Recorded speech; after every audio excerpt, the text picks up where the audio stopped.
আজকে আমি নিয়ে চলে এসেছি আরও একটা খুব সহজ রেসিপি, বরবটি আলু দিয়ে রুই মাছের চচ্চড়ি।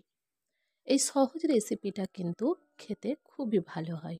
চলুন তাহলে এই রেসিপিটা শুরু করা যাক।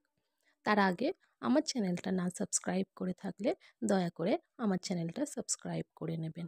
আর ভিডিওটা যদি ভালো লেগে থাকে একটা লাইক, কমেন্ট আর বন্ধুদের মাঝে আমার ভিডিওটা শেয়ার করে দেবেন।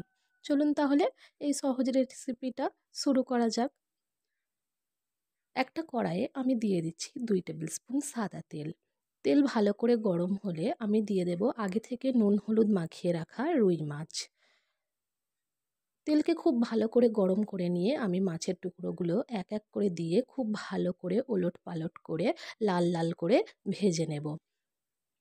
এইভাবে লাল লাল করে ভাজা হয়ে গেলে আমি মাছগুলোকে তুলে রেখে দেব। আবার একই তেলে আমি দিয়ে দিলাম হাফ টিস্পুন কালো জিরে আর একটা পেঁয়াজ কুচি। পেঁয়াজটাকে আমি হালকা ব্রাউন হয়ে যাওয়া পর্যন্ত ভালো করে ভেজে নেব। পেঁয়াজ যখন হালকা ব্রাউন হয়ে যাবে তখন আমি এর মধ্যে দিয়ে দেব হাফ টিস্পুন আদা রসুন বাটা। আদা রসুন বাটাটাকেও খুব ভালো করে ফ্রাই করে নেব। তারপর দিয়ে দেব টুকরো করে কেটে রাখা বরবটি কড়াই আর দুটো আলু লম্বা করে কেটে নেওয়া। দুটোকে আমি পেঁয়াজের সঙ্গে খুব ভালো করে 7-8 মিনিট ভেজে নেব। খুব ভালো করে এখানে আমি বরবটি আর আলুটাকে ভেজে নিচ্ছি।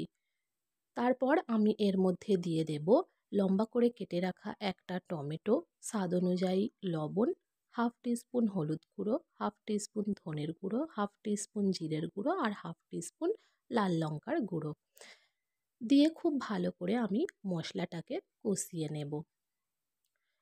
এখানে আমি লো ফ্লেমে মশলাটাকে খুব ভালো করে কষিয়ে নিয়েছি।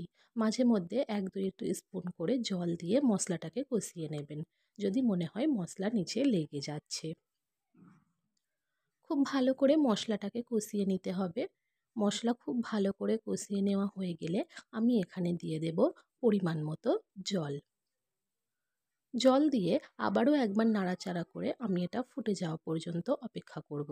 ফুটে গেলে আমি গ্যাসের ফ্লেম লো করে এটাকে ঢাকা দিয়ে লো ফ্লেমে রান্না করব প্রায় 7 থেকে 8 মিনিট। 7-8 মিনিট পর ঢাকা খুলে এখানে কিন্তু আমাদের আলু বরবটি দুটোই সেদ্ধ হয়ে গেছে। এরপর আমি দিয়ে দেব এক এক করে ভেজে রাখা মাছ। মাছগুলো দিয়ে মাছগুলো একটু ঝোলের মধ্যে ডুবিয়ে দেব যাতে মাছের ভিতরে সমস্ত মশলা ঢুকে যায়। তারপর আবারও ঢাকা দিয়ে আমি এটাকে 2 থেকে 3 মিনিট লো ফ্লেমে রেখে দেব।